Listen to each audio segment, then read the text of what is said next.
তানজিম সাকিবের ওভার দেখে এক প্রকার বিরক্তই হলেন মুশফিকুর রহিম।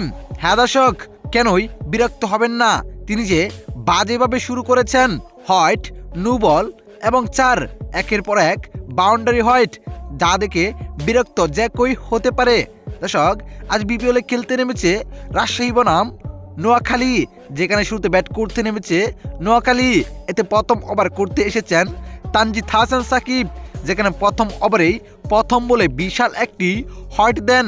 এতে পিছনে কিপার মুশফিকুর রহিম বলটি থালবন্দি করতে পারে নাই। এতে বিশাল একটি 4 হন। এতে কোনো বল না দিয়েই 5 রান কান তানজিদ হাসান সাকিব। এরপর 2টি ডট বল দেন, এরপর আবারও একটি বাউন্ডারি কান, এরপর একটি বল ডট দেন, এরপর আর একটি রান কান, এরপর দর্শক আরও একটি হোয়াইট দিয়ে দেন তিনি। এরপর সুজা নো বল দিয়ে দেন। এতে এক প্রকার বিরক্ত হন। এতে লাস্ট বলে আবারও বাউন্ডারি কান তানজিদ হাসান সাকিব, যা দেখে এক প্রকার বিরক্ত হয়ে পড়েন মুশফিকুর রহিম। এতে প্রথম ওভারেই 19 রান খান।